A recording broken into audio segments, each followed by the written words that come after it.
नमस्कार, मैं रचना शर्मा चढ़ती कला टाइम टीवी देख रहे हैं सभी दर्शकों का स्वागत करती हूं। आप देख रहे हैं उत्तर प्रदेश के समाचार।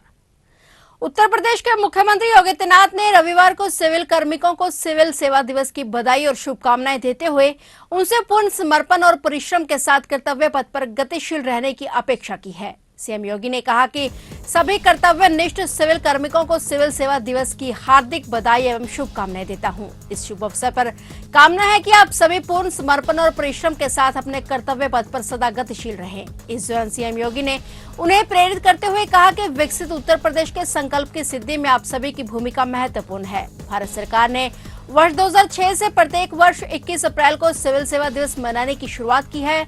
इसे सिविल स्वयं सेवकों को नागरिकों के लिए समर्पित करने, लोक सेवा तथा कार्य में बेहतरी के लिए उनको प्रेरित करने के लिए मनाया जाता है। इसके साथ ही सीएम योगी ने जैन धर्म के 24वें तीर्थकर भगवान महावीर की पावन जयंती पर प्रदेशवासियों और सभी श्रद्धालुओं को हार्दिक बधाई और शुभकामनाएं दी। उन्होंने कहा कि मानव कल्याण और सभ्य समाज के निर्माण के लिए उनके जीवन से त्याग, तप, अहिंसा और करुणा की अथाह प्रेरणा मिलती है। उनकी दिव्य शिक्षाएं सदैव प्रासंगिक रहेंगी।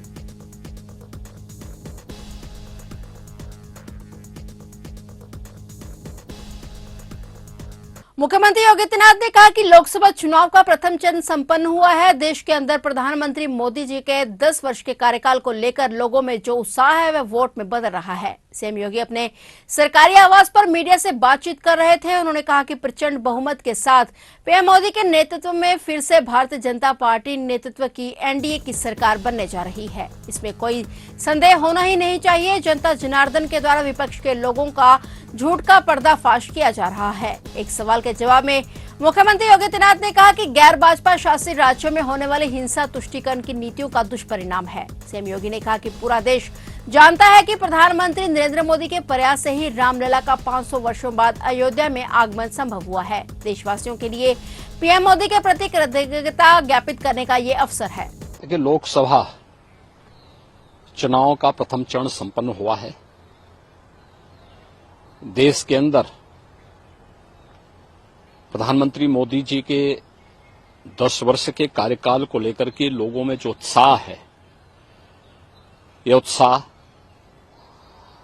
आज वोट में बदल रहा है। प्रचंड बहुमत के साथ मोदी जी के नेतृत्व में फिर से भारतीय जनता पार्टी नेतृत्व की एनडीए की सरकार बनने जा रही है। इसमें कोई संदेह होना ही नहीं चाहिए। और मुझे लगता है कि विपक्ष के झूठ का पर्दाफाश भी जनता जनार्दन के द्वारा किया जा रहा है। अब इसमें कोई संदेह नहीं होगा। मुख्यमंत्री जी, एक सवाल मेरा है, क्या लगता है कि गैर भाजपा शासित जो राज्य हैं, होली हो या रामनवमी हो, वहां पर क्यों हिंसा होती है? देखिए, ये तुष्टीकरण की नीतियों का दुष्परिणाम है।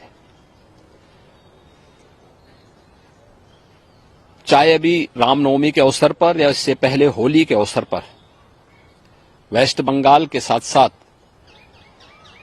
गैर भाजपा शासित प्रदेशों में जो दंगे हुए, ये बहुसंख्यक समाज की भावनाओं के साथ खिलवाड़ करने, तुष्टीकरण के नाम पर वोट बैंक की जो राजनीति है, उस वोट बैंक की राजनीति ने हमेशा इस प्रकार के सांप्रदायिक तनाव को जन्म दिया है।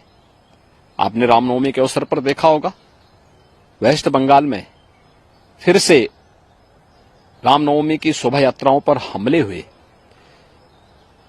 ये चिंता का विषय भी है और साथ साथ देश के लोगों के लिए एक संदेश भी है कि ये लोग जब शांतिपूर्ण तरीके से निकलने वाली शोभा यात्राओं को ही सुरक्षा नहीं दे सकते हैं, तो बहन बेटियों को, सामान्य नागरिकों को क्या ये सुरक्षा दे पाएंगे? यूपी में कानपुर के नवीन मार्केट के फुटवेयर कारोबारी राजकुमार हरगुलानी की हत्या के प्रयास के मामले में आरोपित को कोतवाली पुलिस ने 24 घंटे के अंदर गिरफ्तार कर लिया है। आरोपित बाल अपचारी निकला है।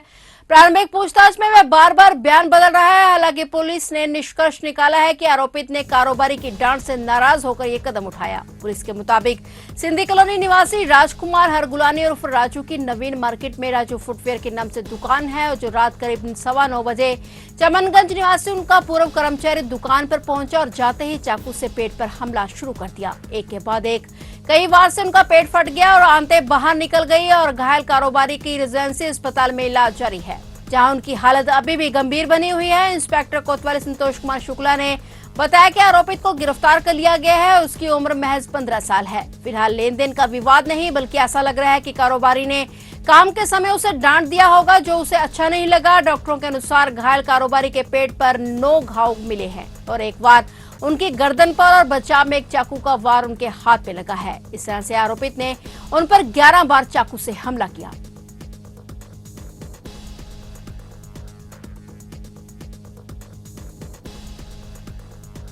यूपी बोर्ड के 10वीं और 12वीं के परीक्षा का परिणाम आज जारी हो गया है। माध्यमिक शिक्षा परिषद के सचिव दिव्याकांत शुक्ला ने प्रयागराज स्थित मुख्यालय में इसकी घोषणा की। परिणाम घोषित होने के बाद छात्र छात्राओं में खुशी की लहर दौड़ पड़ी है। कक्षा 10वीं की परीक्षा में लड़कियों ने लड़कों से बेहतर परफॉर्मेंस दिया है। 12वीं की सीतापुर के शुभम वर्मा तो 10वीं में सीतापुर की प्राची निगम ने टॉप कर जिले का नाम रोशन किया है। उत्तीर्ण होने वाले छात्रों और छात्राओं में खुशी की लहर दौड़ गई है। यूपी बोर्ड द्वारा जारी मेरिट लिस्ट के अनुसार अलीगढ़ जिले से 2 विद्यार्थियों ने जिले का नाम रोशन किया है।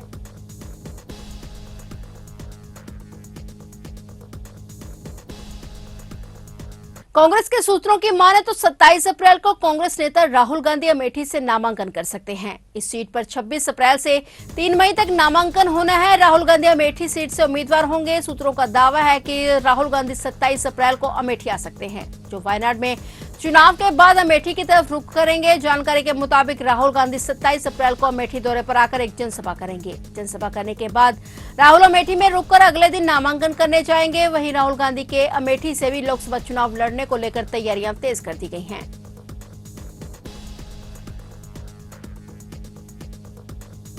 तो ये थे उत्तर प्रदेश के समाचार और नए समाचारों के साथ फिर से हाजिर होंगे। तब तक के लिए देखते रहिए चढ़ती कला टाइम टीवी और मुझे दीजिए इजाजत। धन्यवाद।